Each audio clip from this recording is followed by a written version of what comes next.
Scott Bonn is professor of criminology at Drew University. He's also the author of the new book, Mass Deception, Moral Panic and the U.S. War on Iraq. Pleasure to speak with you, Scott.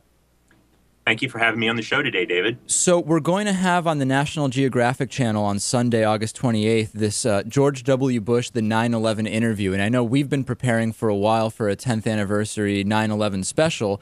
And we've also been covering over the years the various possibilities of legal action against George W. Bush. We've seen him potentially avoid a trip to Switzerland, maybe based on the fact that he could have been arrested there. Tell me, number one, do you think legal action will come against George W. Bush at some point? And then number two, if so, what is the most viable charge that you think may be levied against him in a court of law?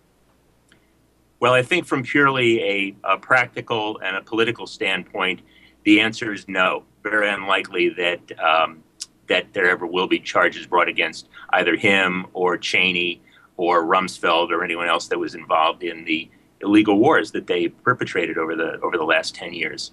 And a lot of that has to do with just being the 900-pound gorilla, if you will, in the world order. And the 900-pound gorilla gets to make the rules to his satisfaction, bend the ones that he wants, and ignore the rest. And that's essentially what we have here.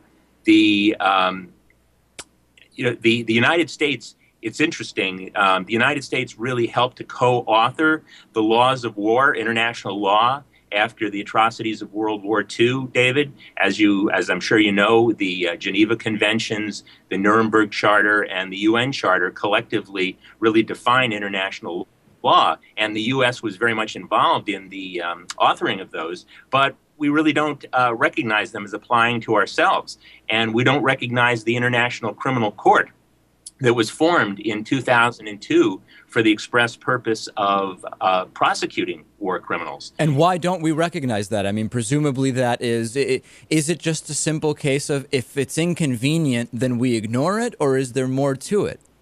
I would say there's a more hegemonic initiative here, and it's simply not wanting to play by the rules that we expect the rest of the world to abide by.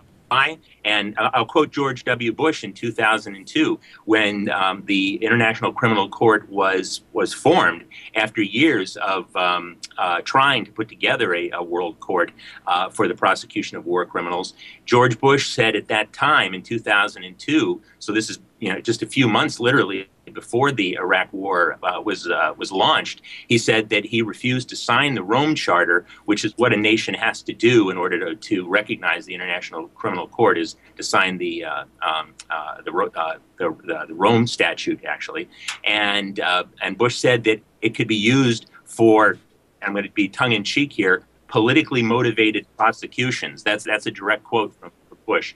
And I don't know about you, David, but that sounds very self-serving from a guy who was just about to break the laws of war a few months later himself. So I would say that it's very, very self-serving, and Obama is not helping the situation here because he has not signed the Rome Statute. He seems to have no intention of recognizing international law, and as you know, he's been very vocal about saying we're not going to look backwards, meaning we're not going to look at the policies and violations of the Bush administration, even though Eric Holder has come out and he is vocally early on when Obama first took office had said that things like waterboarding are absolutely in violation of international law, and yet nothing's done. So what do you think? I mean, if you had to pick out, let's say for politically it wasn't going to be impossible to actually charge George W. Bush with something or Dick Cheney, what is the charge that you think would have the most weight? In other words, what's the safest bet looking at what international law is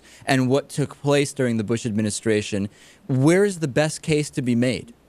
Well, great question, David. It's the law from which all war crimes really stem is the launching of a war of aggression. And that's really what the Bush administration did when it launched its preemptive attack on Iraq on March 19th of 2003. They used this bogus Bush doctrine of preemptive self-defense And if you even think about those words, David, preemptive self-defense, that's an oxymoron. It's either preemptive or it's self-defense. Sure. If we look at the legal definition of self-defense, it means that it was an action that, well, I guess, it's interesting. I actually sat on a jury for a self-defense trial, not an international war self-defense trial for sure, but it makes very clear when you look at self-defense laws that by definition they cannot be 100% preemptive. Well, absolutely. I mean, think about it this way. Let's say that in a criminal case, let's say that I come over to your house, David, and I kill you, right? And then when I'm taken to trial, my defense lawyer says, well, the reason that Scott killed David is because Scott knew he was absolutely certain that it was just a matter of time before David was going to kill him. Well, that's essentially the Bush doctrine, that we have the right to go out and preemptively strike against someone that we know somewhere down the line are going to attack us. And so essentially it's right because we said so. I mean, that's what the Bush doctrine was. So given that you don't think there really will be, for political and other reasons, any kind of trial or actual charges on this, let's go down the one other path here, which is the Switzerland thing. George W. Bush not going to Switzerland, never admitting it was because of this, I believe it was some kind of filing that opened up the door for Bush to be arrested for war crimes. Is that at all possible? Could we ever hear of Bush showing up at some country and all of a sudden he's arrested for war crimes? Or is that also a little bit fantastic?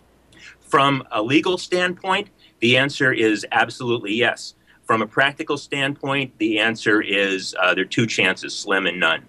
It simply wouldn't happen. If Bush was to go to a country that is very supportive of international law, like Spain or Italy, or even for that matter, Great Britain, our staunchest ally, is a big supporter of international law and recognizes the International Criminal Court, which means that if Bush even made a trip over to London, the mayor of London has in fact warned Bush not to come to Europe. And if he were to make a visit to London, it is completely possible that he could be scooped up by the International Criminal Court, detained and taken to The Hague in the Netherlands. Now, that's from a legal standpoint. That could happen, but from a practical standpoint, it won't, because it simply would create an international event, and it would be likely lead to war. So, from a practical standpoint, it won't happen. But yes, absolutely. Even legal historians, people like Amy Blumenthal, Michael Ratner, and others who are experts in international criminal law have said that there is, in fact, these countries have a right, if they are recognize the International Criminal Court and have signed the Rome Statute, that they in fact have an obligation to uphold the law. So yes, he would be at risk from a strictly legal standpoint, but practically, it's not likely to happen. All right, Scott Bonn, professor of criminology at Drew University. The new book is Mass Deception, Moral Panic, and the U.S. War on Iraq. Thanks so much for coming on, Scott. Pleasure to speak with you.